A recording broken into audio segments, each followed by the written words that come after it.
about a donor-centered experience, the key to fundraising success. And if you want to be effective and not waste time with cold calls, the nonprofits should discover as much as they can about the potential donor so you can create loyal repeat donors for your organization. And that's what we're going to be talking about today. And to create a donor-centric culture, your organization must always, and I repeat, must always pay attention to donors, not just during the fundraising season.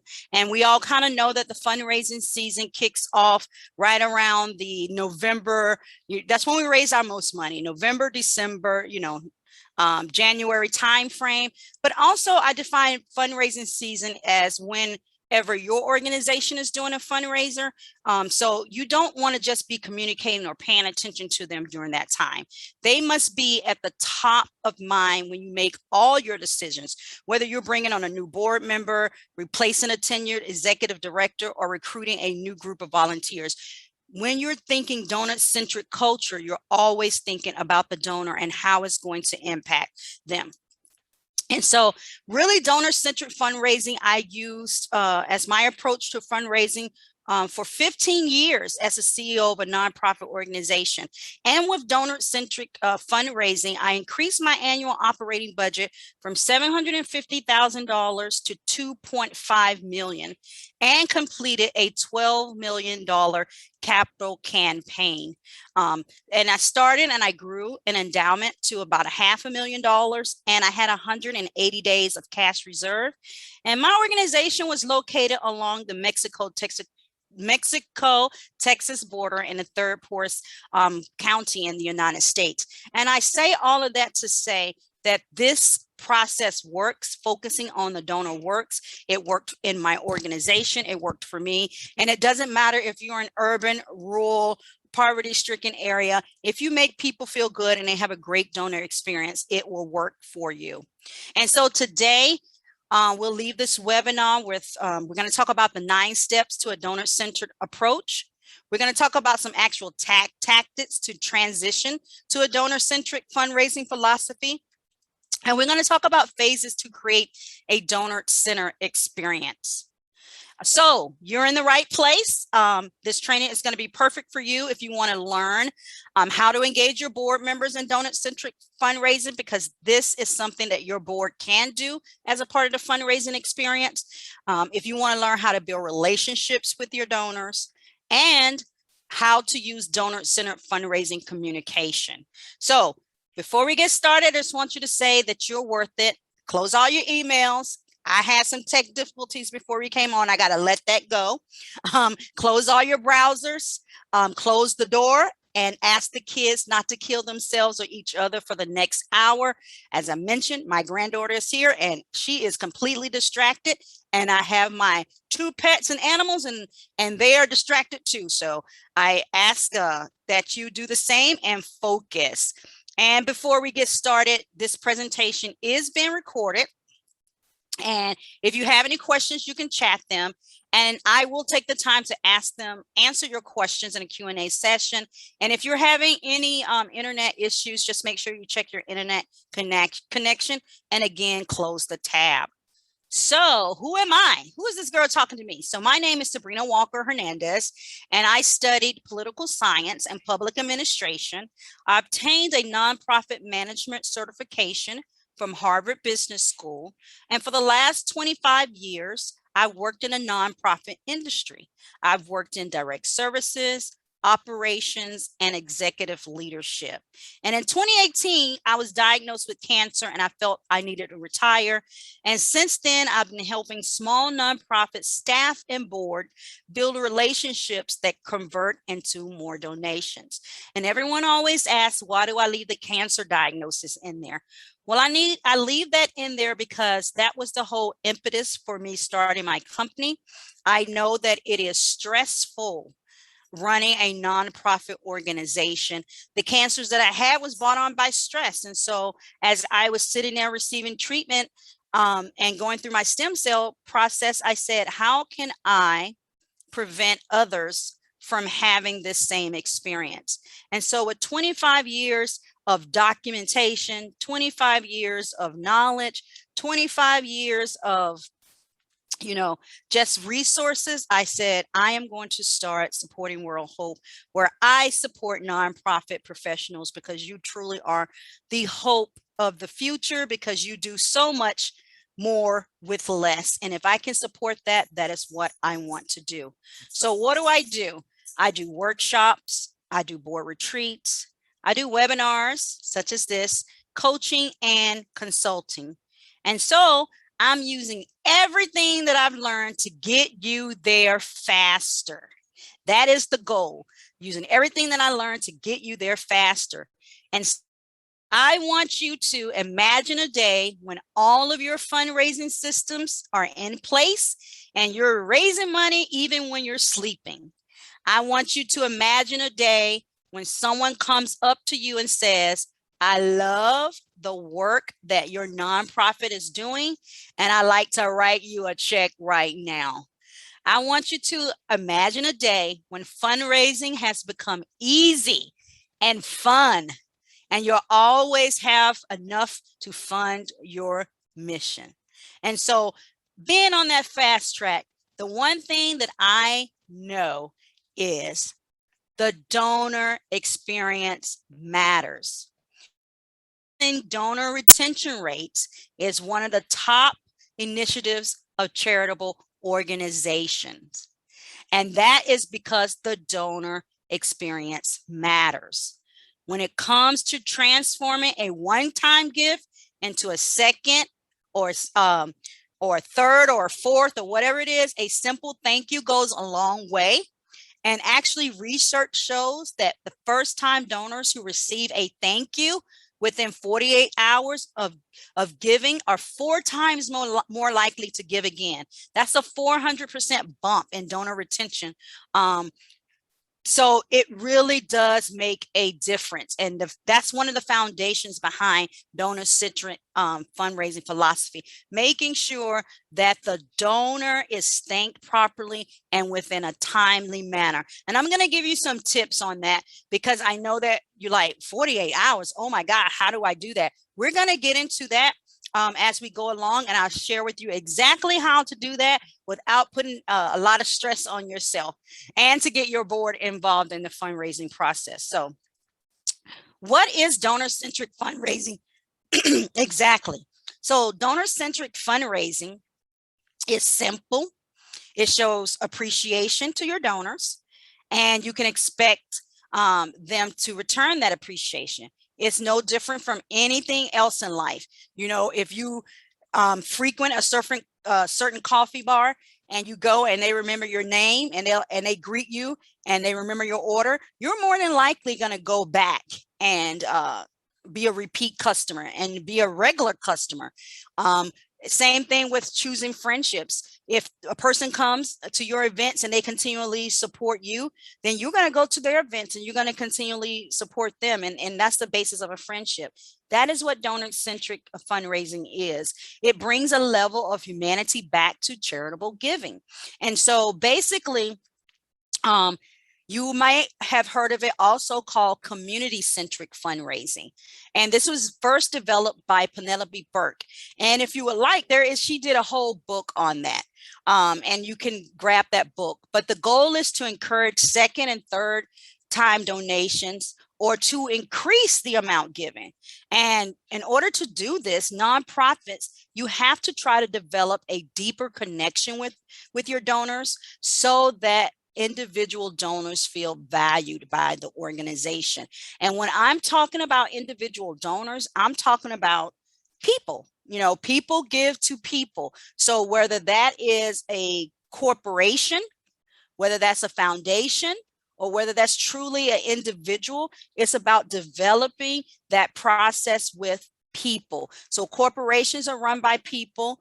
Foundations are run by people. Small businesses, of course, are run by people. And so it really is making that individual feel appreciated by your organization.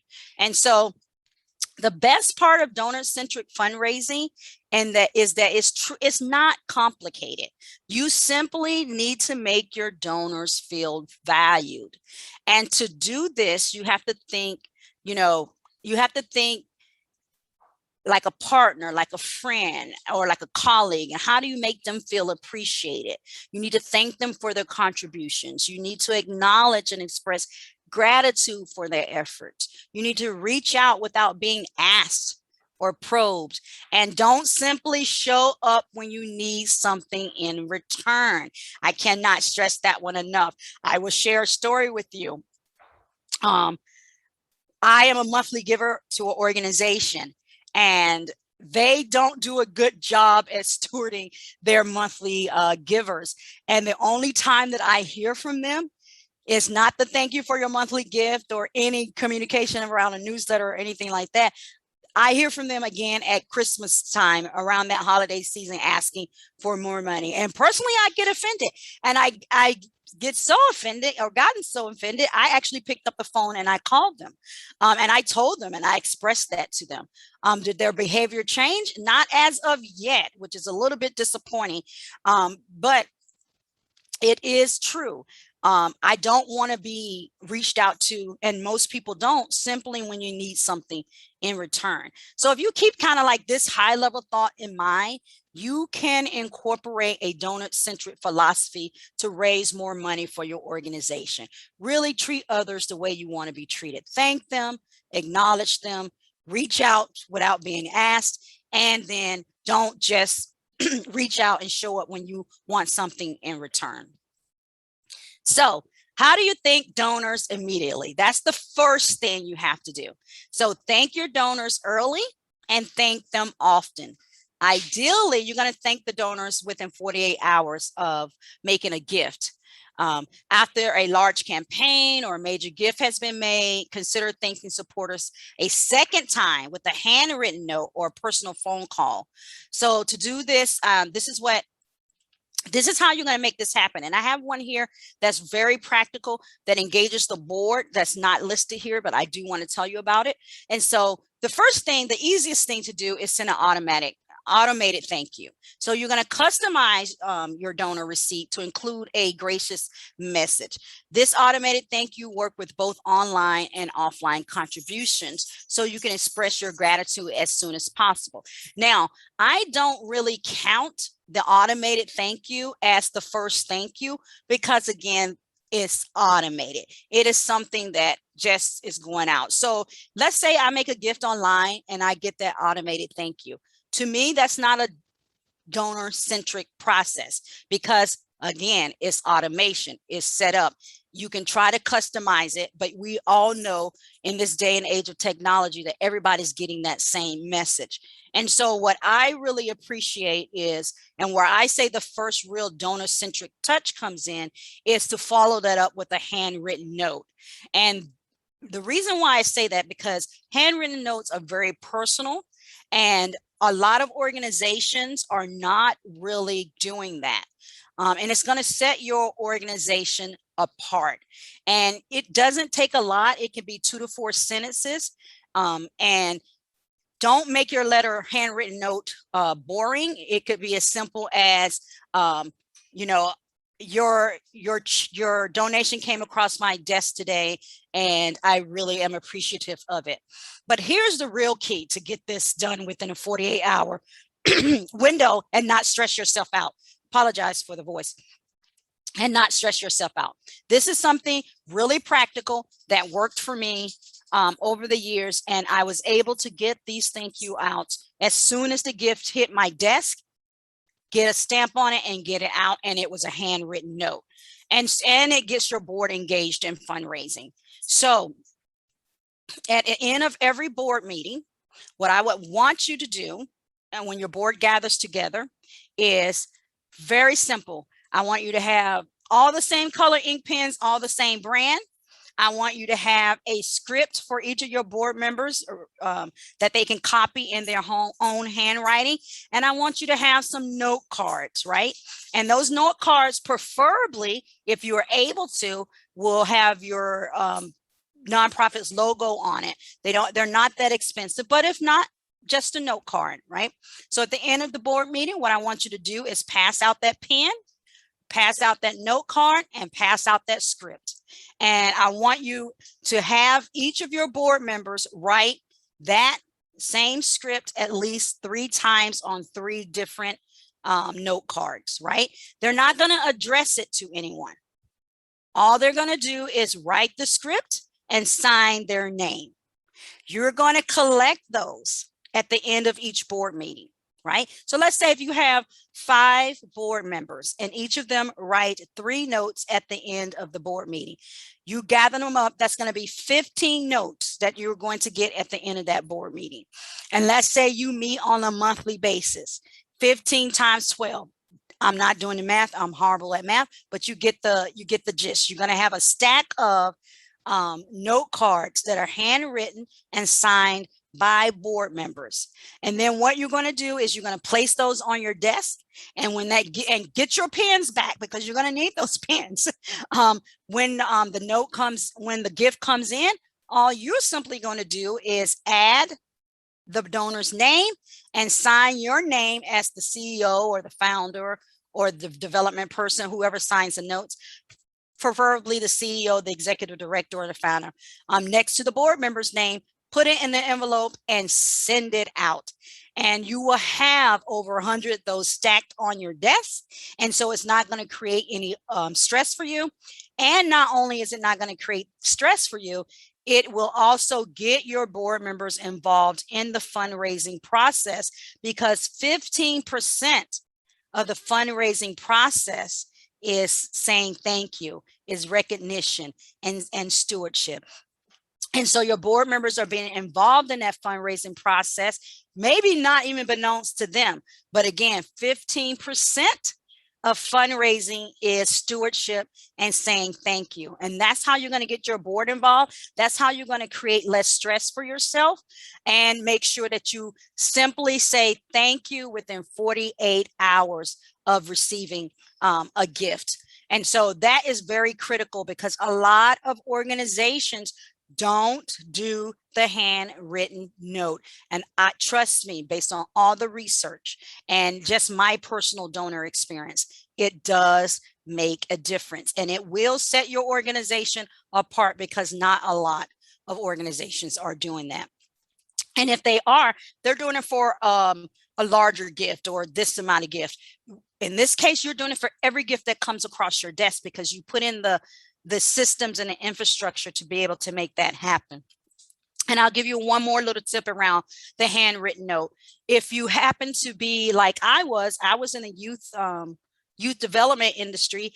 So not only did I have board members do their cards, but I also had the clients that we serve, which was our youth, do cards, and they did handmade cards. And so I had a stack on my desk of either option that I wanted to send. And sometimes, depending on the gift level amount, I would send them both. I would do the one from the board within the 48 hours, and then I would wait maybe within that quarter and send another one, just to remind them that we're still there.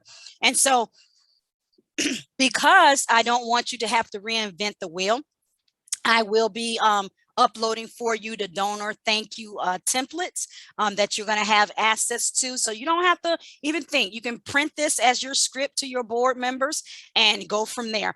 So the next thing, number 2, is you're going to show appreciation outside of your campaigns. So if you are actually asking for money within a campaign or as a part of a fundraising event or whatever it is, you need to show donors that you're thinking about them, even when there's not an event, even when there's not a campaign. So how are you going to do that? You're going to do that by acknowledging their birthday. So you need to make sure that you have a CRM system, and a CRM system helps you keep track of that. It'll let you get the donors' birth dates so that you can put it in their system, so you can send them a card or a note or a text on their birthday. And so again, this is outside of the campaign, and there's a lot of CRM systems out there. There's Bloomerang, there's Neon, there's several, and you don't have to have a huge budget to have a CRM system. There are, like, Bloomerang has a Bloomerang Lite. If you have, I believe, 250 donors or less, then that system is free to you. It's when you start increasing your number of donors that the CRM systems have a cost to it. So, but the other thing with CRM systems is you have to have someone that's dedicated to putting the data in, but it is well worth the effort, because if you send someone something on their birthday, it's going to make an impression to them. If you send someone something on their anniversary date, as far as a gift to your organization, that is going to show that you're paying attention as well. So show appreciation outside of campaigns. They should receive, positive press. If you're dealing with a corporate donor or a local business, they want to get their business out there. They want to receive recognition in the media. So spend some time sending them a note, doing a press release. We've all seen those press releases in the newspaper where they're holding up the big check, and it's made out to your organization. Take the time to purchase one of those. Yeah, they're $35 on Amazon, and get an expo marker. And when someone gives you a check, you know what? Go to their place of business, have a couple of board members meet you there and take a picture, and then do a press release on that. So they will appreciate that. You can also organize events. If you expect donors to show up for you, you should return the favor. If an individual or corporate donor invites you to a fundraiser event or a cocktail mixer or a grand opening for their business, you need to send a representative there. Whether that representative is yourself as the executive director or the resource development person, or a board member. And this is, again, how board members can get involved in that fundraising process, because this is cultivation, and that's 60% of the fundraising process. So if you can get board members to represent the nonprofit at any of these events, that is a part of fundraising for them. And if you can't show, or a board member can't show, send a note, congratulate them on whatever it is that is happening in their place of business or in their arena, and make sure that they are aware that you were thinking of them outside of the campaign, outside of asking for money. So that is really, really key. You need to show that appreciation outside of those campaigns. Just don't think of people when it's time to ask for money. Acknowledge donors when they least expect it. Find a creative way to show gratitude. Think outside of the thank you note. Remember, I said I don't even count automated thank you notes. I just don't. The handwritten note is where I started. And then even more, I'll tell you an easy one here after we go through this is, if you want to think outside of the thank you note, just have a video in your phone from a client that says, thank you for your contribution. Even if that video is not personalized by name, if you have a quick video using your iPhone that says, thank you for your gift to our nonprofit, you send that handwritten thank you card. At that same time, you can text that thank you video to them. That's taking it up a step. That's going to set your organization apart, and that's called donor-centric fundraising. You can add shout outs to your newsletter if you have a newsletter, because people like to see their names and their faces in their inbox.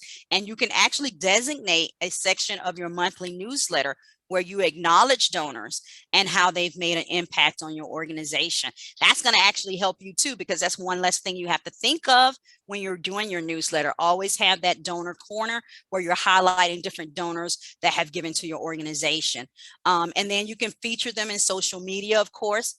You want to have their permission, but you can do we have the Throwback Thursday. You can do the Thank You Thursday segment, on your Instagram and your Facebook, and share their story, share the donor story. You can share a fun fact about the individual, or a personal anecdote, or how they're connected to your cause. You can create a video montage. Instagram Reels are becoming really popular, as well as those TikToks. Y'all, I haven't done the TikTok yet. I haven't done the app yet, but I am learning Instagram Reels. But you can do a video montage and have saved videos from various fundraising events where this person or people happen to be participated in, and you can thank everyone who donated, volunteered, or supported your cause. And then you can share that on your social media.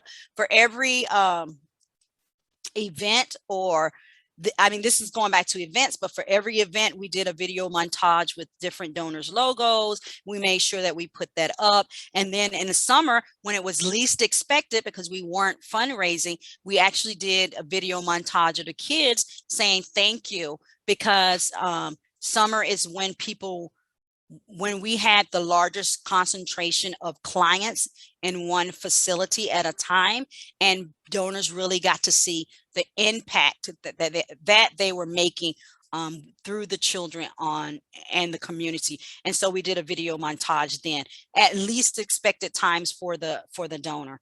And so you have to think about when are your seasons and when is the best time for you to do these things. But that's the way you start creating a donor-centric fundraising experience. And then finally, you're going to allow donors to take an active role in the organization. This whole process exists to make the donor feel good. You want them to feel like they've been seen, they've been heard, and they've been appreciated, and that they're connected to your cause or to your mission. And so you don't want to have a reactive relationship. You really want to have a proactive relationship. And so you want to have them to actively participate in your organization. So in doing that, you can ask them about their ideas. You can request their feedback. You can see if they're interested in speaking at different events. You can send out donor surveys. This is one of the things that I know where advice is given, money is soon to follow. And asking people their opinions and sending out surveys is one of the top 6 ways that you can cultivate donors. And again, cultivation is 60% of the fundraising process. So send out donors surveys, make it, biannually or quarterly, to ask for their feedback from your major donors.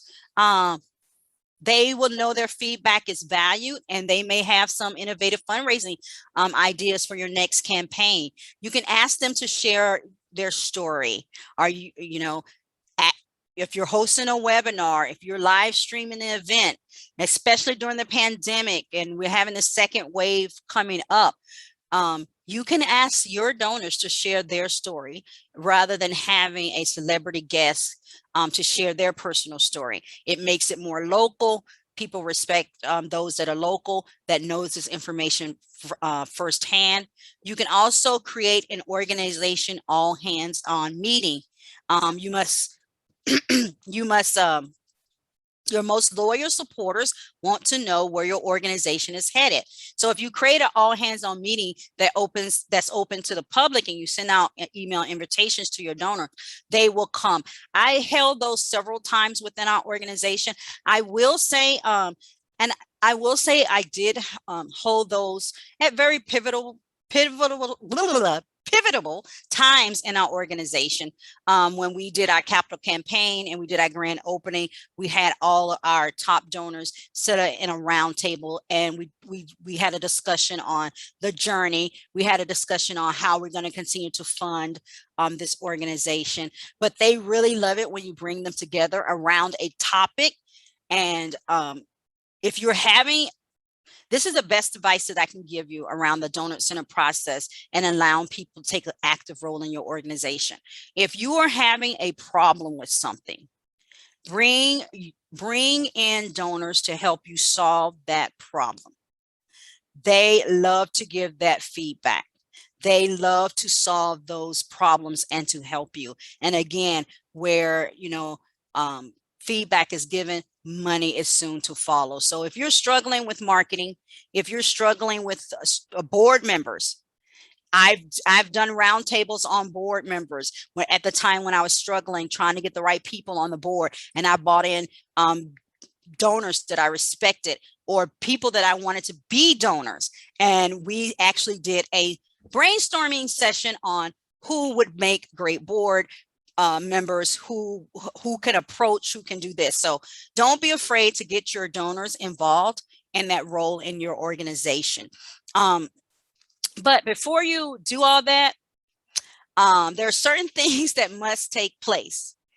And when you bring your donors in or your potential donors to ask for feedback, especially in person, the donors talk more than a nonprofit leader.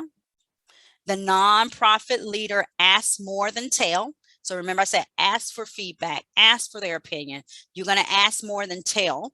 Nonprofit leaders talk about gift giving opportunities only after they have uncovered what the donor wants to accomplish. And so it's very key that you keep those things in mind when you're bringing your donors together. And so now we're going to transition over into the 9 steps to a donor-centered fundraising approach, because there are 9 steps to this donor-centric fundraising approach. And it really is, if you remember previous slide, it's about knowing what the donor wants and understanding what the donor wants, and then responding with that understanding. And so how are you going to gather that information around what the donor wants?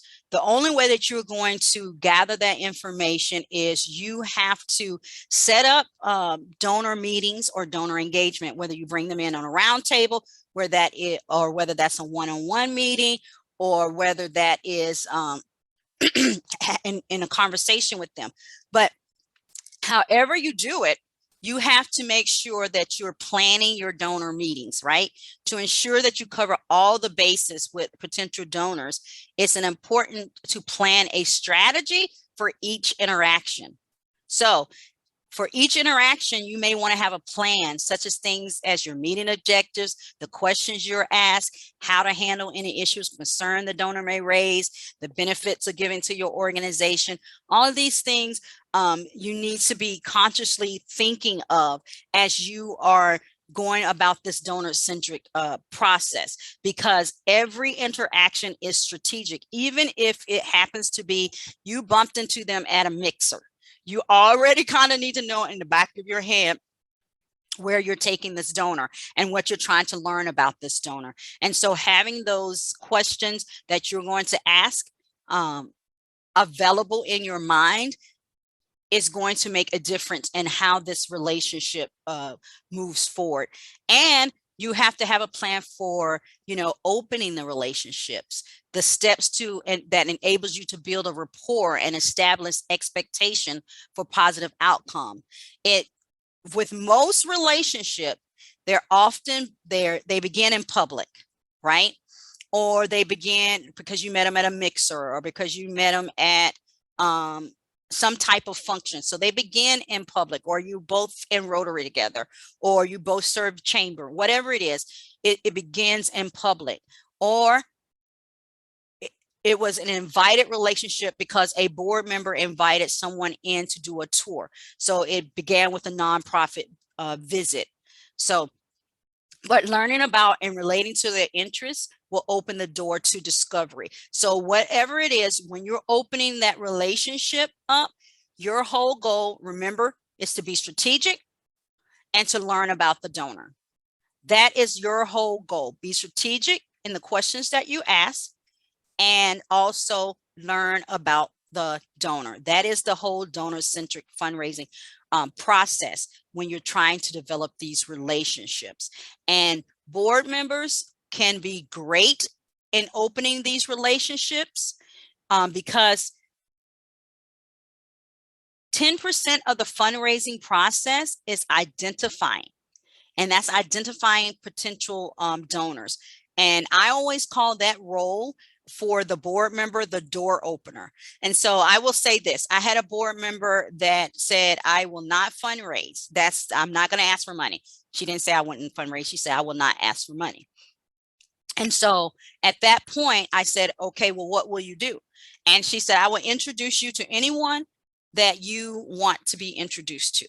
So immediately she was put in charge of opening the door, which is opening the relationship, identifying potential donors, making sure we got introduced to those people, and making sure we went on this journey. So that's 10%. 10% is identifying potential donors, and then the other 10% is qualifying. So her job was to introduce us to potential donors, but not only identify and introduce us to those potential donors, make sure that what we did resonated with those potential donors, because you don't want to, again, I was youth services. If you are a homeless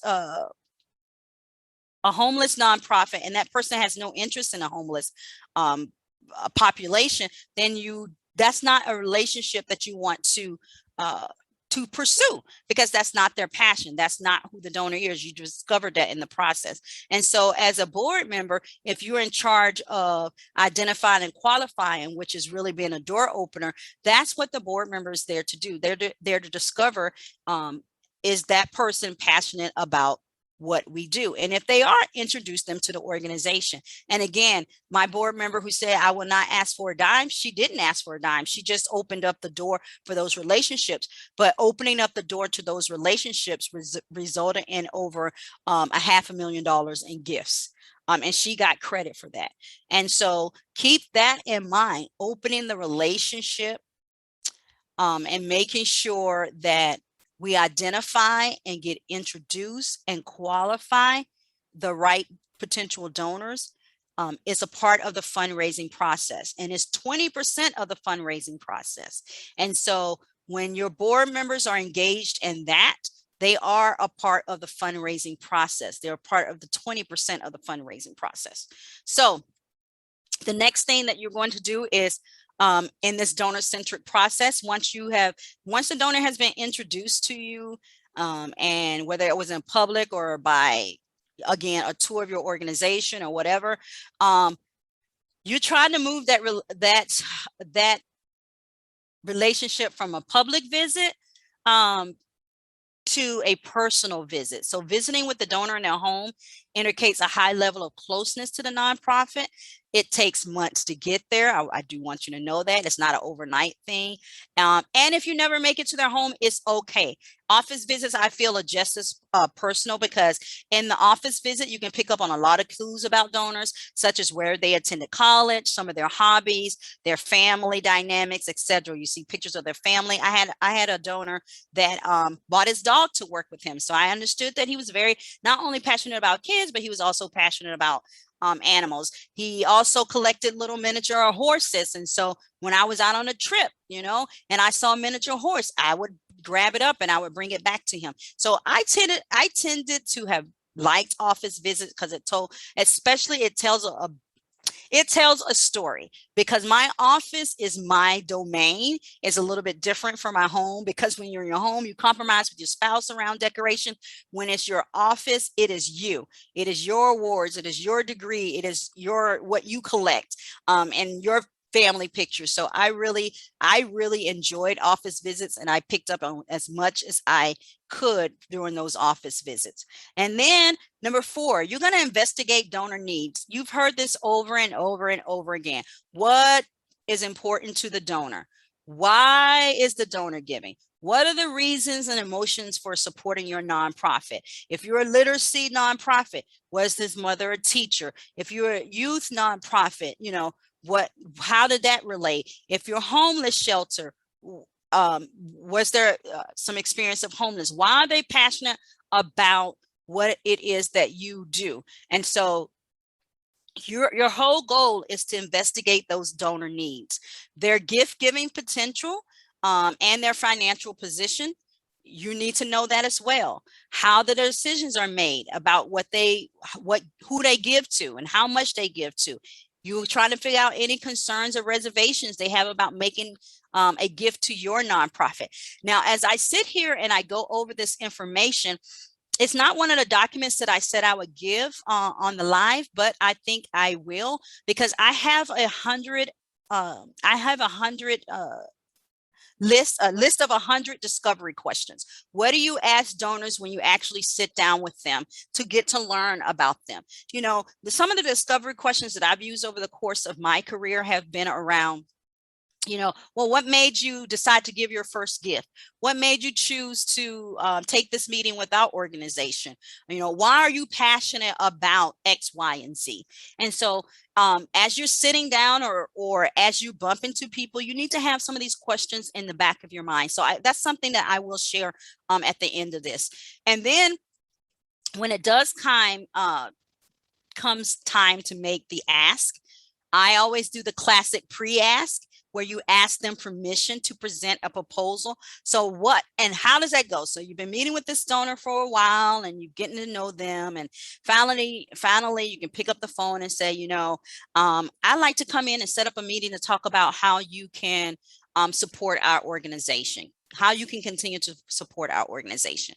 Well, that's the classic pre-ask. They already know that you're coming in to talk about how they can continue to support your organization. So if you get that meeting, you're more than halfway to your yes, because you have done the classic pre-ask. They know why you're coming. So that's another good tip for the donor-centered process. Build that relationship. Find out as much as you can about the donor, and then you do the classic pre-ask so that they're not shocked when you come in and you're asking for a gift, and they're preparing themselves and you are preparing yourself because you have done the pre-ask. And then in the donor-centered process, you're going to resolve any donor concerns. You're going to uncover and address in a rational way what the objections to the gift may be, and providing ways for the donor to overcome those issues and concerns. And so when a donor says no, I always let people know that no could mean not this opportunity. No could mean not at this time. No could mean not until I trust you more. No could mean no until I talk to my spouse. No could mean a lot of different things. But it's not a no forever. And so whatever it is, as you're discovering about the donor and you're engaging in that donor-centric process, try to anticipate some of those no's so that when you are going in to ask, that you can answer those questions already.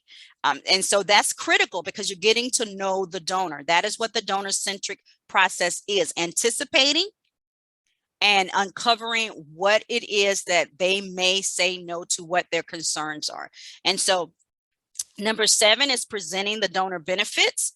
This steps allows a nonprofit to provide information about how a gift can help donors achieve their goals and solve problems. The benefits relate directly to what the donors have said is important to them. So again, it's a discovery process. It's a donor-centric process. You're learning as you're developing this relationship what is important to the donor, not what is important to the nonprofit. Again, it is what is important to the donor. And the only way you're going to learn what is important to the donor is to get to know the donor through this donor-centric process and then respond to that, because your job is to uncover what the donor wants and then respond to it. And then gaining donor commitment. Effective nonprofit leaders get agreement and commitment from the donor during every interaction. Remember, every encounter is strategic. And so each encounter, you're planting a seed, you're gathering information, you're planting a seed, you're gathering information. And I'm going to repeat that because that is what it is. You're being very strategic about it. It's important to ask for a commitment, not only at the end, but also every step along the way, even if it's a commitment to time or expertise. And so that is what you're trying to do. There's this rule that I have, and I call it 10, 45, 45. And so anytime that you're trying to gain donor commitment or you're having conversation with the potential donor, you make sure that 10% of that conversation is about the nonprofit. That's it. Because no one, and I hate to say it in such a harsh way, but no one really cares about the nonprofit. What people care about is the 45-45. And the 45% is that conversation should be about the client. And then 45% of that conversation should be about the donor, right? So what are you learning about your donor? 45% of the conversation, remember, you're talking less, letting the donor speak. 45% of that should be about the donor. You're gathering information on the donor. You're seeing what makes that donor tick. Your goal is to make that donor feel good. That your goal is to make that donor feel like they're the hero in this process. So the other 45% is talking about the client and how that donor can help solve that client's problem. Okay, so 10, 45, 45. And then number 9, ongoing stewardship, which is where we started out at, saying thank you. It can smooth the way for future gifts or referrals from donors. That was probably one of my biggest takeaways in growing my budget. If people know, like, and trust you, they will make referrals for you. They will say, hey, such and such is also interested in your mission. Do you know them? I can introduce you to them. And when you have your donors introducing you to their circle and putting their credibility on the line, then you have really taken the donor-centric process further, because that has allowed your nonprofit to skip some steps, right? Because it's better than coming in with a cold call. Now I have this trusted donor who's introducing me to their circle, and they're lending their credibility to our organization. And now you are not in that long stretch of starting from the beginning of building a relationship, because they've lended their credibility. So if you can remember anything, donor-centered fundraising puts satisfying donor needs up front and center. And our job as a nonprofit is to help our donors see themselves as heroes. Again, 10, 45, 45. 10% about the organization, because nobody really cares. 45% about the client, and 45% about the donor. Your whole job is to make that donor feel like a hero. They can solve your client's problems. So really quick, some other tips that I want to make sure that we go through one more time, because I think these are always helpful, is making sure, let's make sure we get, okay, let's apologize for that. There we go. Make sure that it's you have a timely response, in this donor-centric process. Do not leave your donors hanging. Put together a firm schedule for reaching out to your contributors soon after their donation is made. Remember, I said within 48 hours. If it's a one-time donation, make sure they hear from you within days of receiving the contribution. If it was received during a fundraising campaign, create a thank you mailer to send out within the first few weeks following the event, or plan a calling event to speak with your donors directly. And that's another where your board can get involved. Just have a phone-a-thon where your board members, at the end of a board meeting, if it happens to coincide, give them a list. Here's everybody that contributed to our campaign, or here's everybody that gave this month, and divide that list up evenly with the telephone number. Give the board member a script, because you got to make it easy for your board members, and have them call right then and there, maybe at the end of a board meeting, and thank the donor. All they're doing is thanking the donor. And then for monthly and annual contributors, schedule an automatic reminder on your digital calendar to send a message of thanks on their anniversary date. I'm salty, y'all. I am a monthly contributor for an organization who does not do a good job at this. I just happen to love their mission. But sometimes donors will step away if they do not feel appreciated. And so you don't want your donors to step away because they don't feel appreciated. So make sure you have timely responses. And again, at the top, I showed you how to be able to do those timely responses with your board being involved in that fundraising process. So if you missed the top, go back and look at it. I think it's worthwhile looking at.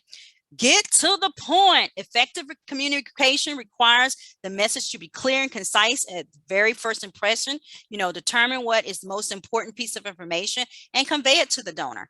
And so keep your communications brief. You're going to convey gratitude and recognitions of their contributions at the top of the message, at the very beginning. You're going to provide them with updates.